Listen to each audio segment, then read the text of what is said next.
Stay with me a while. Why can't you see that I am yours? While we talk, we can think about all the world we've seen. How it seems so real. And I feel that everyone around me has something they would like to say. And I feel that everything around me is drying out, and all it needs is one love rain.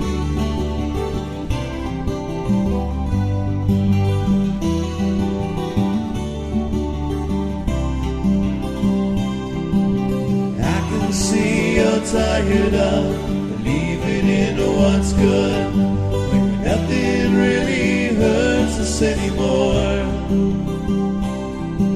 You're always saying you're up in arms over the sun-just world, and all you've seen is make-believe concern.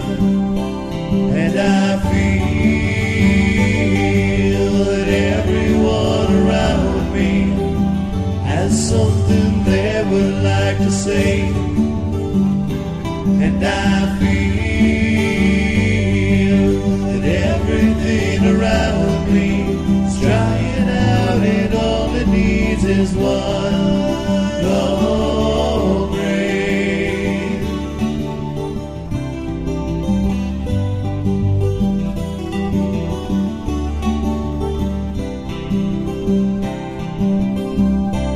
Think about these heavenly attractions, what you worry about now. And I don't want to break away from this obsession. Let it all just fade away.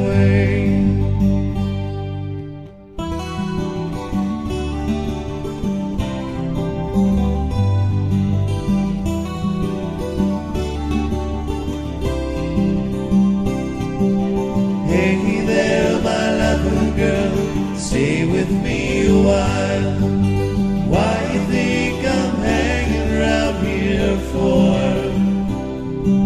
I guess I just wanna keep on talking and let it all just be, as long as there's no change for you and me. And I feel that everyone around me has something they would like to say. And I feel that everything around me is drying out, and all it needs is one long rain.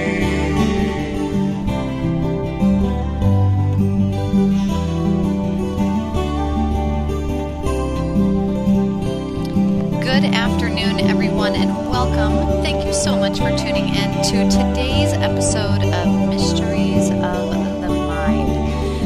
Today we're going to be talking about probably one of the more popular topics here on Mysteries of the Mind, especially for me myself, as someone who studies forensic psychology and who just so happens to have an amazing mentor in the field who recently was featured in an article by the Business Insider. You can learn more on businessinsider.com going to the science section.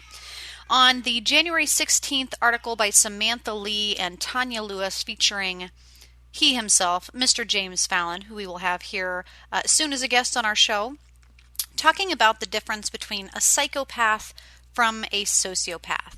But before we dig into that article and some of the details of the very popular post that we had throughout the week when I shared it on social media, I want to also bring in some neat, mysterious things that have showed up on social media and in the world of mysteries. So if you're an X-Files fan, or you're one of those people who, like myself, enjoys the metaphysical and the realms of the paranormal, and you probably do since you're tuning in to the show Mysteries of the Mind. One of my favorite little side topics last week, or a few weeks ago rather, you can check out in our archives. We featured the amazing audio expert and sound engineer, Mr. Michael Esposito, and we talked about tinnitus. And not only was that episode one of our best shows yet, but it was also featured in Supernatural magazine for talking about tinnitus, talking about hearing low vibrations or higher vibrations outside of the human hearing spectrum, and what that might mean for you as a parent, or if you're someone experiencing a new phenomenon, and if you maybe have some strange symptoms that make you feel a little different or out of the ordinary. And of course, some of the things associated with tinnitus or even strange sounds are across the world. We've seen it for the last 50 years, or at least as long as we can share with others across the continent, across the planet, through time and space, if you will. Civilizations experiencing strange hummings or strange sounds. And so in the news this week was again popping up on places like Coast to Coast or Weird News is the famous Bristol hum. Of course, originally reported in the 1970s when dozens of city residents in, of course, Bristol, England, became aware of this strange low humming, the floors vibrating, hearing strange things in the sky. It's kind of scary if you go and you Google or even YouTube and explore into some of the Bristol hum phenomenon.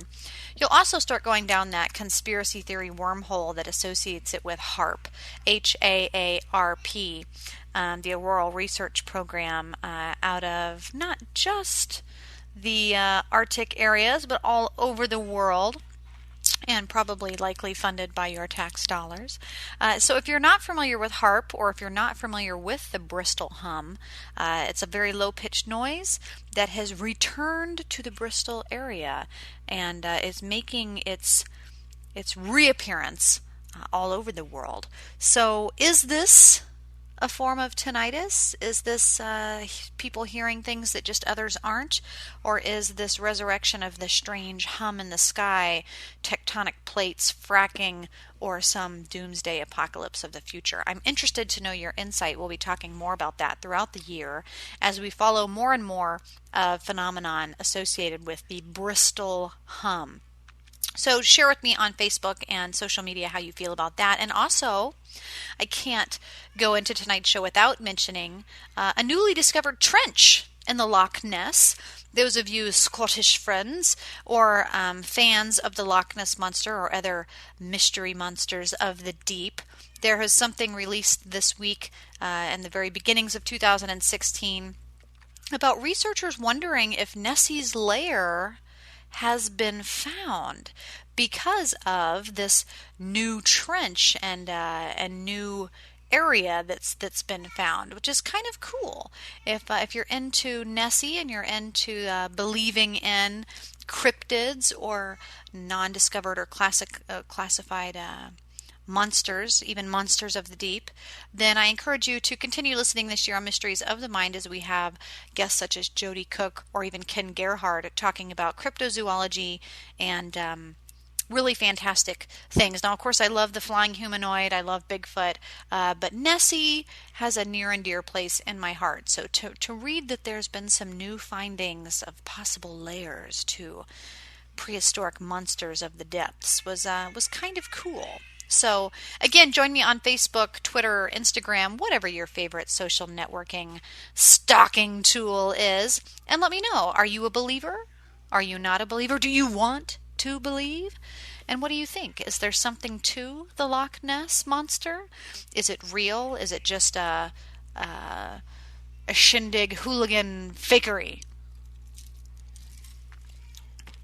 I tend to be a believer. But anyway, back to the original topic tonight, which is brought to you by the flaring presence on social media that you guys just really wanted to further go into the depths of the psychopath, and I don't blame you. This is not only what my doctoral dissertation is in, but it's one of my side passions and hobbies. So whether it's grant research or just spare time spent reading, my collection of psychopathic criminal readings is probably enough to scare my in-laws when they come to visit.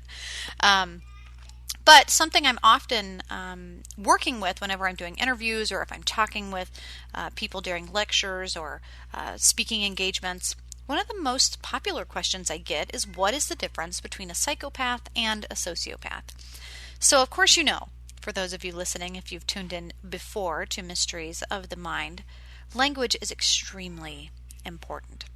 The words that you use and choose to advertise for your soul, and the things you choose to enunciate, and the pause and the tone and the placement and the word usage, all of these, both verbal and the non-verbal ways of interaction, tell an amazing story of who you are, and how you communicate really depicts a lot about your character and your personality to the others in the world around you.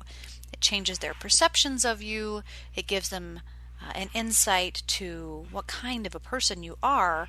And so the terminology of psychopath and sociopath and the context for which they're used is extremely important. And it's something that I'm always keeping my eye on, especially in news articles or journals when there's been some mass shooting or some horrible thing in the news and someone says this person is clearly a psychopath or clearly a sociopath. And I kind of get frustrated because not only has Hollywood absolutely influenced some of the misconceptions, but also the terminology and the fact that psychopath and sociopath are used interchangeably, even though they're not quite the same thing. So, take a moment right now, if you're listening, and try and determine how you define the psychopath and the sociopath. What are the differences? Do you know? Are you familiar with those terms? What connotation do they have? And if you were sitting across from a psychopath versus a sociopath, what exactly might that mean about the person? Well, as I had mentioned, recently was highlighted Dr. James Fallon, one of my amazing mentors, who is a neuroscientist out of University of California, Irvine, and he specializes in neuropsychology and specifically psychopaths. If you've read his book that he's written and also different articles that he's published about psychopathy, being a psychopath, inside the mind of the psychopath, it's quite fantastic. And he actually has changed some of the newer generation's views of psychopathy and psychology, and he divides them between two categories. One that is kind of your primary psychopath and the other that is the secondary psychopath or even sociopath. So he starts to break down these two categories of the psychopath. Now, he's a self-proclaimed psychopath himself, but of course, until you've taken the PCLR Psychopathy Checklist revised by the very famous Robert Hare, said to be the father of psychopathy and modern psychology, it's kind of difficult to know for sure. But if you've listened to Mysteries of the Mind in the past, we've talked about psychopathy. We've talked about, aside from the DSM, the Diagnostic Statistic Manual, aside from antisocial personality disorder, that there's actually new research illuminating the genes of the psychopath. No, not their Levi's or Calvin Klein's, their DNA makeup. And so that's why it's so important for me to follow closely individuals like Dr. James Fallon out of the University of California, because he's a neuropsychologist and he specializes in those itty-bitty indicators that we can't always see with our mind's eye or even by watching the individual when doing a psychology assessment. But instead to actually break into their mind, doing MRIs, doing CAT scans, and really studying the neurotransmitters and chemical makeup of the mind of the psychopath. And so learning what he's learned helps us understand quite a bit more about these individuals. Again, I'm sorry you're hearing my children screaming in the back. I swear I'm not in a slaughterhouse or anything. You're listening to live radio by a real person, people. And so that's me working from home. So anyway, according to Fallon, you can really break down these subtypes of psychopathy or even sociopathic individuals. And you can learn more about them not just by some of their personality traits and factors, such as that we see in the PCLR, but also through temperament. And we're going to talk a little bit more about these right now. So on the surface of this Business Insider article, you have the subtypes that kind of are red flags. And the first one they talk about is distemperament, or someone who's distempered. And this is someone who really struggles with impulse control. It's something you hear about like on NCIS and Law and Order when they're talking about an individual who's likely a psychopath. They're a rageaholic, right? They go into these fits of rage or a frenzy that it's similar to like an epileptic moment where they can't get a hold of themselves. They can't seem to get control. If you're a Star Wars fan, maybe you're watching Ben in The Force Awakens, and you're seeing this person just destroy something that is very irrational. And this is that red flag for distemperament. And it could be associated with brain damage, damage to parts of the brain that regulate impulse control or anger, or it could just be a personality trait that we measure through their behavior, their inability to cope or manage stress. Another category is charismatic. It's kind of like the opposite of a rageaholic, right? Instead, you have this charming liar, or maybe they're both. Usually they are both. And the charming liar is someone who uses their abilities to mimic other behaviors, to camouflage well into a group of people. They are very overly friendly at times, but mostly the big red flag and the big indicator is the manipulation of others to their advantage. Being able to swoon and gib their way through a conversation and get what they want. It's usually very self-driven. The third subtype, which I guess I still struggle with at times, but I can definitely understand, and we're going to delve further into this as we talk about like the orbital cortex and the amygdala and other physiological parts of the brain, the anatomy of the psychopath. But one of those three subtypes that was a big red flag for psychopathy or sociopathic tendencies is someone who is addicted to sex or is considered a sex fiend, having an incredibly high sex drive. And now this isn't just pornography. For me specifically, whenever I'm looking at research behind this and talking with psychopaths myself as we delve into this indicator, which isn't necessarily listed in the PCLR, specifically sexual behavior. What I find most interesting is the displacement of the emotion or the connection, that they have this desire to empathize. They have this desire to get a connection or to have intimacy because they're not dumb, and you want that, but they associate it, intimacy with sex behavior, whether it be intercourse or intercourse-related behaviors, that the sex drive is not only a power tool, but it can be a manipulation tool. It can be immediate intimacy and trust with someone, but it also allows for them the ability to get a closeness and to engage in that person in a very authoritative way, but also in a self-pleasing way. So I find the sex drive part of this subtype category quite interesting. But Dr. James Fallon talks much more about that in his two subtypes of psychopathic violent offenders that parallels primary and secondary variants in the Journals of Abnormal Psychology. We won't go crazy and delve into that too much tonight. Come on, guys. We'll wait until we have him on the show. But the last subtype that he mentions in this Business Insider article that I would agree is a huge red flag, but perhaps why you associate psychopathy with the CEO, the car salesman, the ability to not just be charming, but to be a fast talker.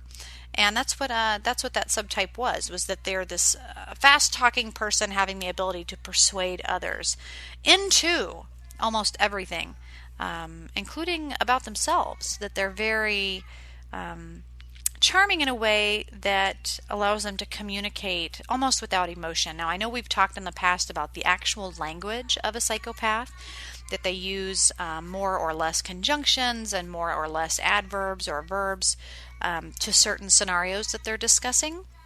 And that to me is absolutely fantastic. And the speed, tone, and pace of their speech obviously comes into play largely as well. But does that necessarily mean that they're a psychopath? Well, again, kind of going into the brain, let's kind of delve a little farther into the psychology and the physiology and talk about ethical behavior, moral decision making, and that impulse control that plays so largely into addictive behaviors, rage, fits, frenzies, and those who can't seem to always get their emotions under control.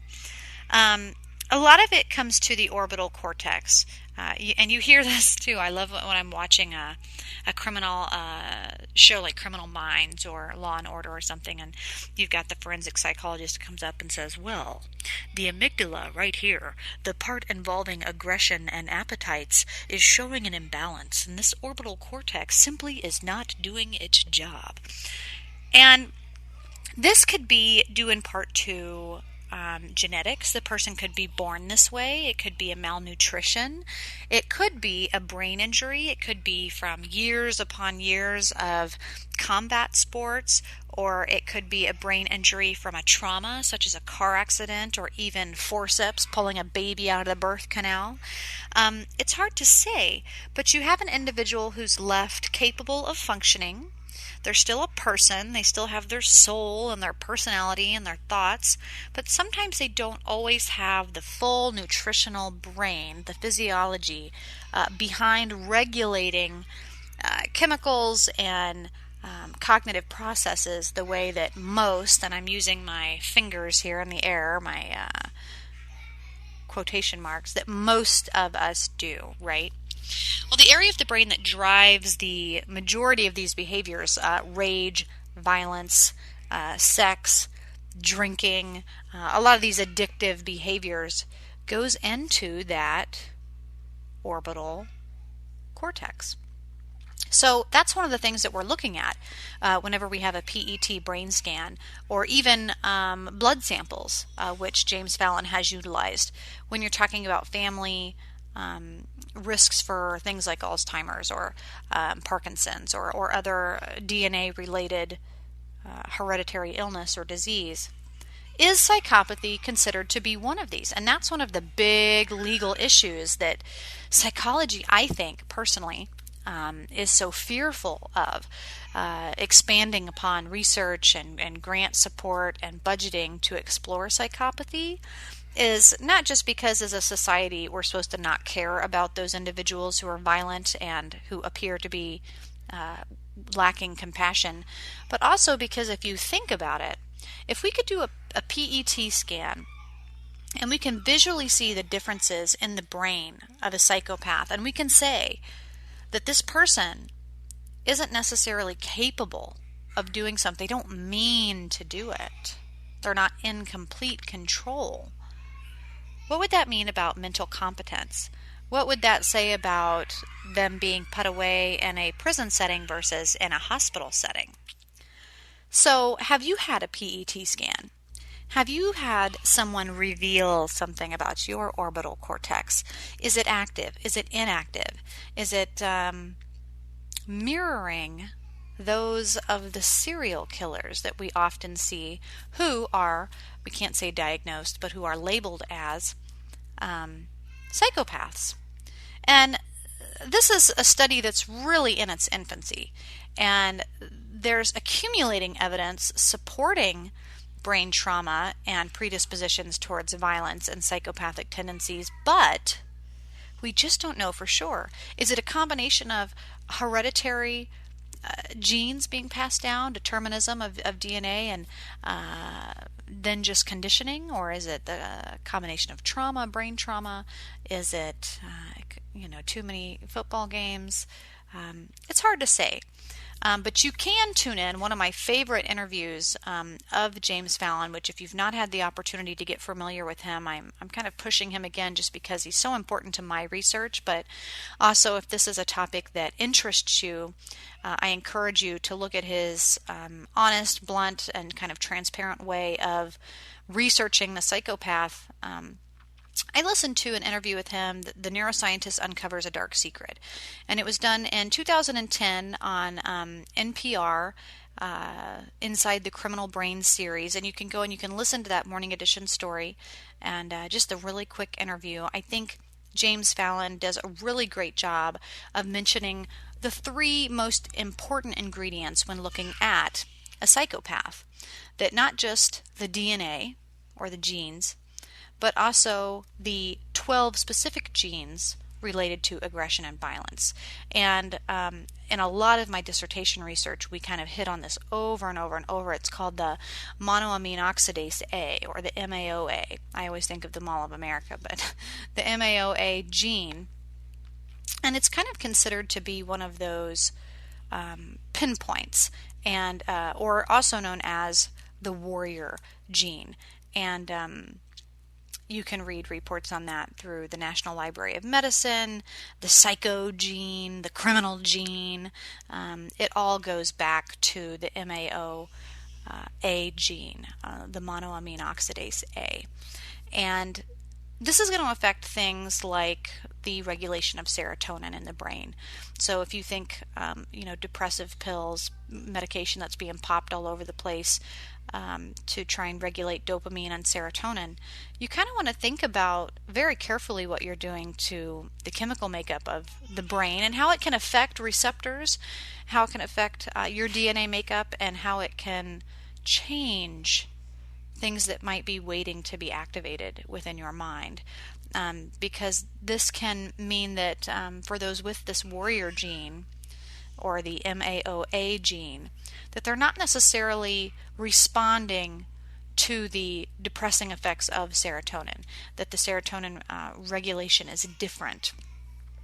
And so this is kind of one of those genotypings that we see through aggression and violence and variants of violence, and something that can be studied through hereditary. You might see this warrior gene showing up, throughout the family tree.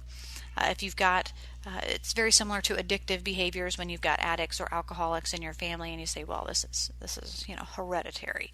Well, how exactly are they meaning that? Well, we're talking about these receptors. So, do you have this combination? Do you maybe have abuse? Do you maybe have the patterns of behavior in combination with trauma? Do you just have this recipe for disaster that creates the perfect psychopathic assessment? And it's hard to know if you don't know exactly what you're looking for. So maybe you're just a sociopath versus a psychopath, right? Well, again, the most common question of how you tell the difference, and how maybe I would answer that question versus how James Fallon would answer that question, it's kind of difficult. But here quickly before we cut to the break, I want to throw this out there. If you're familiar with the DSM, this is going to be the truth that you don't diagnose someone as a psychopath or a sociopath. That diagnosis does not exist. That term is a word that we use in society, we use in journalism, we use it in Hollywood movies, but it is not actually utilized in the world of psychology, at least not as of yet, to be a diagnosis. Instead, we talk about antisocial personality disorder. So, What is antisocial personality disorder? What is the psychopath versus the sociopath? And are they always violent? How do we know for sure? Well, what we're going to do is take a quick break. I'm going to give you some wonderful music by the studio that we operate in here out of our house. And hopefully you enjoy music by Mr. Brandon Soderlund, and that you get a quick drink and join me back here on Mysteries of the Mind as we finish up the hour, Sociopath versus Psychopath, and learning more about antisocial personality disorder.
Welcome back, and thank you so much for joining us here tonight on Mysteries of the Mind. I hope you're having a wonderful new year. 2016 is sure to be exciting, especially here on this radio program as we bring on amazing guests. Here in the future, we're hoping to have Dr. Catherine Romstead. We are hoping to have some interesting conversations about aliens with abductees and experiencers, but then also one of my favorite mentors in the field of forensic psychology and neuropsychology, Dr. James Fallon, as well. So for those of you joining me who are psychology students or just fans of the mysteries of the mind, world of the metaphysics, the paranormal, and all things alternative, hope you're enjoying the show. And definitely check us out on social media. That can be Facebook or Twitter or Instagram. Just look for Paranormal Sarah or Sarah Soderlund. You can find out more at sarahsoderlund.com. Give me ideas of who you'd like to hear on the show and what topics you'd like to cover. Next week we will be having a guest on the show talking about alien abductions and his experience with abductees. And then the following week after that, we will be covering the psychology of war and how that has changed through the centuries, and how civilizations and desensitization, drone war, and how we've grown from Sparta to today, both with a draft and no draft, and what the soldier is, and the patriarch society, and so many other little things that come into play for the psychology of war. But for the rest of tonight's show, we're going to finish up the quick long of it, of learning more about antisocial personality disorder and exactly what that means according to the DSM, and the fact that we don't actually diagnose someone as a psychopath or a sociopath. And so how do we know the difference, or what is the difference? And for me, someone who works in forensic psychology, the psychopath, usually I'm following the PCLR, which is the psychopathic checklist to revise. Sorry, I'm hearing my children in there kind of squalling. I'm wondering if everything's okay. But the PCLR is done by Dr. Robert Hare. He's predominantly known as the father of the psychopathy of today. And you can learn more about that by just Googling it or checking out Robert Hare. And I've got a slew of books on it, and it's kind of interesting because it's, without making too many people angry, it's kind of a subjective test, and it's not a diagnosis. It's not meant to be a diagnostic tool, and it was actually not meant to be utilized with criminals or violent offenders. It was actually meant to just be utilized more in a business sense for CEOs, is what Robert Hare said that he wished he could have been studying. But instead, we do see it quite commonly used in like the judicial sense and in law and places of court. Is this person likely to commit or have a high recidivism rate? But let's put the psychopathy aside and let's talk about antisocial or dissocial personality disorder and talk about the characterized pervasive patterns that we use for diagnosing this, because this is the diagnoses according to the DSM, or the Diagnostic and Statistical Manual. We're on the 5th edit of this, and it changes every year, it seems like. Anywhere outside of America, they're using the International Statistical Classification of Diseases and Related Health Problems, also known as the ICD. I believe we're on the ICD-10 now. And so every year we're looking at ASPD or ASPD or APD, antisocial personality disorder, because this is what people are usually thinking of when referring to psychopathy or sociopathy. And so we want to kind of talk about, what does this mean, right?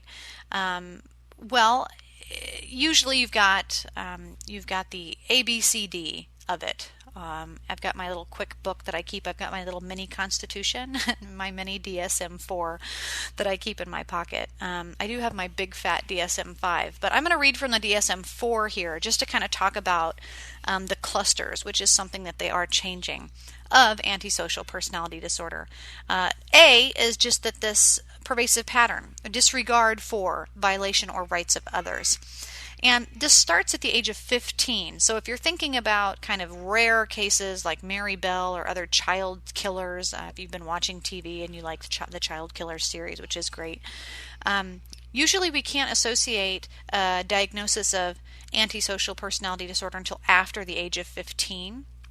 But we're also looking at 3 or more of the following 7 indicators. The first one is the failure to conform to social norms. So this is someone who's very unlawful in their behavior, and it's repeated. Things that are absolutely grounds for arrest. So could be sexual in nature, it could be violent in nature, it could be arson, it could just be vandalism. But it is the disrespect of the law. The second is deception, which this is kind of subjective again, but usually is indicated by repeating lying. Usually this person, I love how psychology is evolving to utilize online social networking. This is someone who has many aliases, different names for themselves, personalities that they associate with. But the deception is also usually associated with personal profit, personal gain, selflessness, or selfishness rather, that things are for their own personal advantage. So you've got the unlawful behavior, deception. Number 3 is impulse, or failure to plan ahead. And again, now in the first half of the show we talked about red flags for psychopathic or sociopathic behavior, and that was one of those. This lack of impulse, and as we mentioned again in the first half, the orbital cortex and some of the parts of the brain that help a person have regulation and control over their impulses. It could be trauma, or it could be hereditary, it could be a combination of many things, but that third indicator of someone who could be antisocial personality disorder is someone who lacks impulse control. And it's not just in immediate self-gratification. It's not just things like addictive behaviors or gambling or drinking or sex. But that impulsivity can also be the lack of having a long-term goal. You know, what are you doing after high school? I don't know. What are you doing after college? Oh, I don't know. You've got kids now. What's your plan? What's your career goal? I don't know. They just don't seem to be looking beyond the now. The fourth is irritability and aggressiveness. That was that first indicator that we saw. Someone who, and this isn't just once or twice or how many times you can count on a hand. This is repeated physical violence. It could be assault. It could be physical fights at school. It could be bullying others. But the high level of irritability and aggressiveness is kind of, I think, where we associate this antisocial personality disorder to violence. Of course, it doesn't have to be. This is just one of the 7, and we're hoping to count 3 or more of the 7, and it may not include aggressiveness. The 5th is being reckless, a disregard for safety of themselves or others.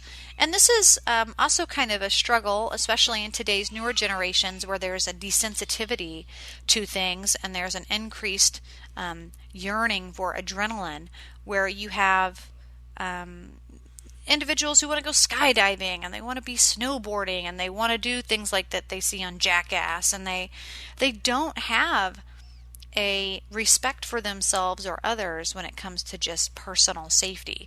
Hill jumping. We see a lot of teenage things online where someone is just doing like the choking game. And so I think as a clinician, you're really looking at the motivations behind these behaviors, if they're continuous behaviors, if it's repetitive in many ways. And for me personally, the motivation is huge. And the disregard for safety could be depression or suicidal tendencies. But it's usually this recklessness that we see, not only for themselves or others. Number 6, irresponsibility. And that's, of course, pretty subjective as well. And I'm really hoping that you get my subtle hints on this as far as a diagnosis goes. What indicates someone being irresponsible? Well, the DSM says it's repeated failures to sustain consistent work behavior or honor a financial obligation. And I can name many people who I know in their 20s, even 30s, that struggle with consistent irresponsibility. And some might say that's a generational issue. It's hard to say for sure.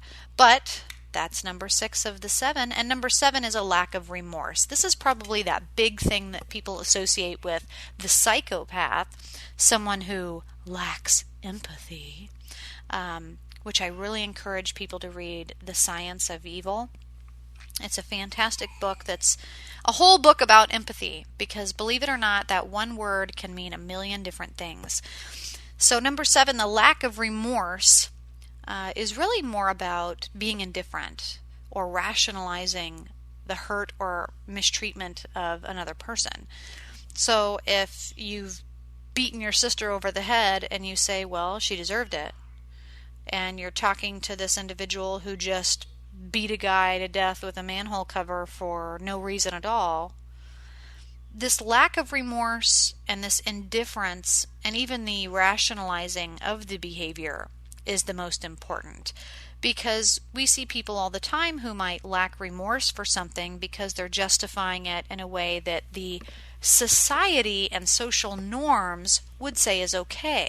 If you've been beaten and abused and you have Stockholm syndrome, and then all of a sudden you're trying to escape your captive and things happen, you don't feel sorry for it. Or if you've been raped repeatedly and someone rapes you in a back alley and then you find him a year later and beat him to death, or you're in double jeopardy or whatever, we have all of these different scenarios where society might say rationalizing it is okay.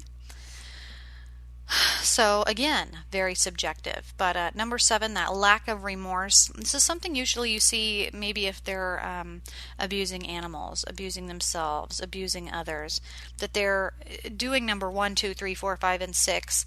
And when it comes to their violent behaviors, number 7, that you do see this very emptiness about, well, yeah. And more important than a diagnosis, most importantly, is recidivism. Is this person going to do this again? Well, B, is this person at least 18 years of age? C, is there evidence of a conduct disorder before the age of 15? Do they have, and so what do we mean by a conduct disorder? It's kind of strange. It could be a learning disability. It could be a brain trauma. It could be, I hate to say this, but it could be epidemiology, sex differences. It could be related to empathy. It could be related to attention deficit, hyperactivity disorder, ODD, oppositional defiant disorder. It could be risky behavior, smoking, drinking before legal, getting pregnant, having an abortion, learning disabilities. It could be an impairment of any kind. It could be someone on the autism spectrum. It could be someone with a language deficit or a neurodevelopmental delay. It could be somebody with developmental delays. It could be Down syndrome. It could be Asperger's. It could be a brain defect. It could be trauma to the orbital cortex is one of the huge things, again, that we're looking at, the amygdala, the ventromedial prefrontal cortex, other parts of the brain. It could be peer, family influences. When we talk about conduct disorder, that's pretty subjective. I struggle with that. And then D, the occurrence of antisocial behavior. So is this exclusive, or is this an onset, or is this something that we're going to kind of put as association with schizophrenia or manic episodes? Is it dramatic, erratic clusters of personality disorders? Is it a cluster B? If you're a clinician, that will make a little bit more sense to you. Somebody who might just be listening to this for the first time, kind of hearing the antisocial personality disorder diagnoses from the DSM, might say, wow, I could be that, or my brother could be that. And that's some of the criticisms of it, is that how subjective it is, and how in a court setting, especially prosecution or defense, can really stretch and change the way that psychology is diagnosing individuals with antisocial personality disorder, which later leads to those terms, those very scary terms of psychopath versus a sociopath. So, psychopath, it's really kind of said to be a personality disorder characterized by antisocial behaviors, but mostly with that lack of empathy or diminished capacity for remorse. And anywhere but America, psychopath isn't necessarily a negative thing, as we've talked about previously on this show. It can be utilized to say this person's going to be a great CEO. This person can hire and fire people and not give a damn. And psychopathy can be a strength in some ways. Even Dr. James Fallon, who's a self-proclaimed psychopath, utilizes a newer term, a pro-social psychopath, meaning that he can rationalize and respect the laws set aside by social norms and social conduct, but that he's well aware of his lacking of empathy and care for some of those things, that he can still respect them and follow the laws and guidelines, of our society, but that his thought processes are a little different. It's not necessarily a sheeple, but it doesn't mean that this person's going to be violent. And you can look further into Theodore Million's subtypes. He does nomadic, malevolent, risk-taking, reputation, tyrannical, and a few others. And you can look at hormones and neurotransmitters. You can look at cultural influences and the differences. Again, I really recommend the Robert Hare and his United States influence on psychopathy. But even more so, we've got a very famous movie this year, Concussion, with Mr. Will Smith, about traumatic brain injuries, TBIs. And if you watch a lot of the criminal shows online, all right. But also with the legal shows that we see, they're always using the prefrontal cortex. The prefrontal cortex, it allows a person to make moral and socially acceptable decisions, and that children with early damage to the prefrontal cortex may never fully develop social moral reasonings, and they become this psychopath. And there is some truth to that. A lot of it, though, is very complicated. It includes the amygdala. It includes the prefrontal cortex. It includes the limbic system. It includes cognitive processes and hormones, as well as conditioning of the behaviors that we see and the manipulation through parenting and other authoritative influences, and whether or not the individual has a therapist, someone who helps them learn to cope with their stress and manage their impulse control. So there's just a whole lot that goes into it.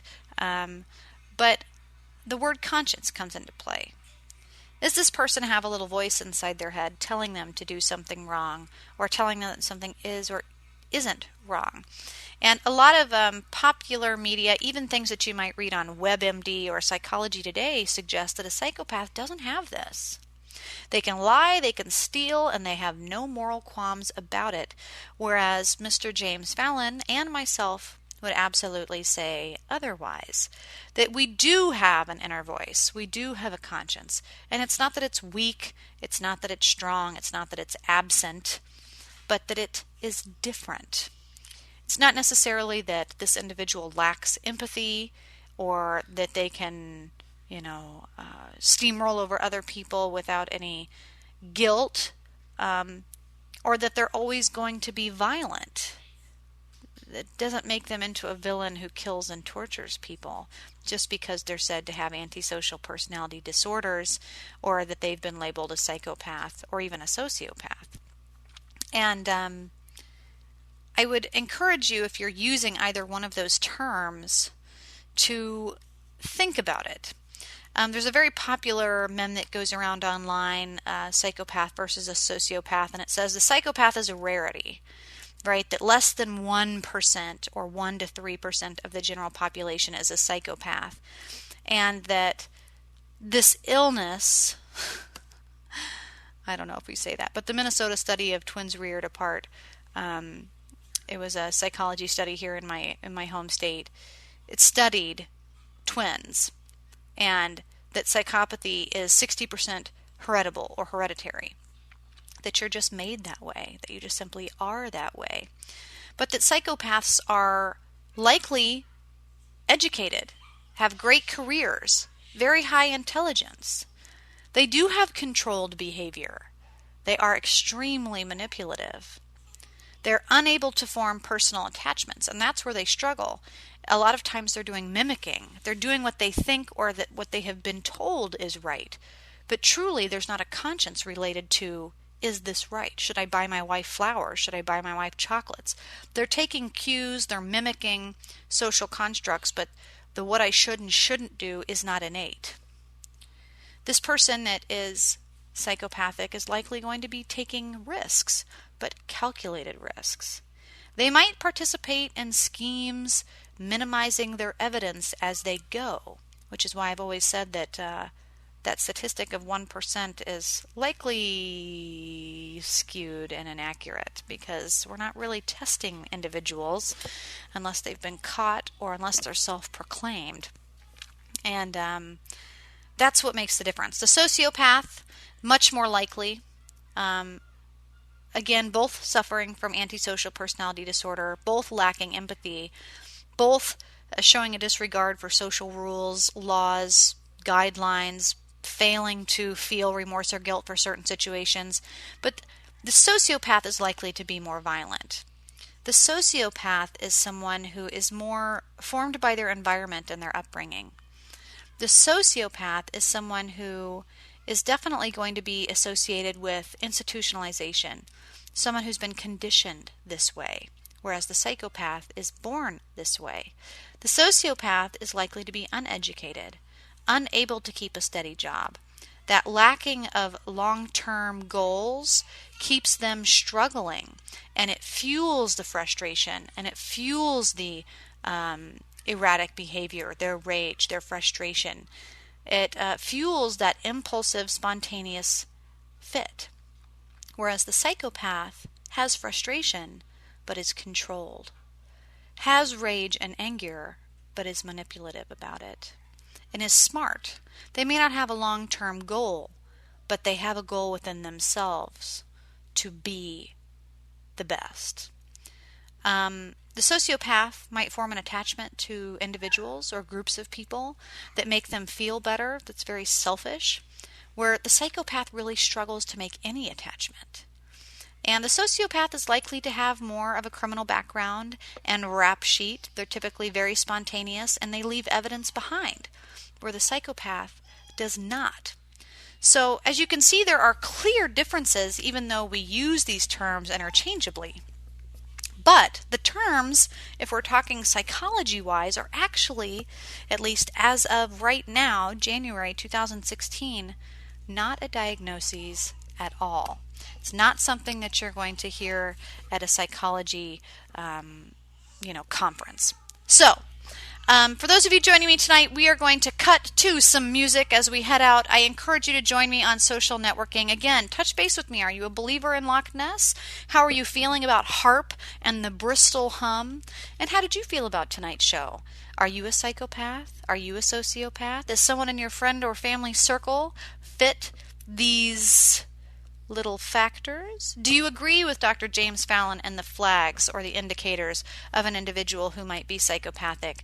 And do you agree with the DSM and antisocial personality disorder? If anything, I hope you learned a little bit about the terminology and the language that you're using, and hopefully it'll help you as you're watching your favorite Criminal Minds episode to understand more about what we're learning in the field of forensic psychology today and what we're learning more and more about the psychopath.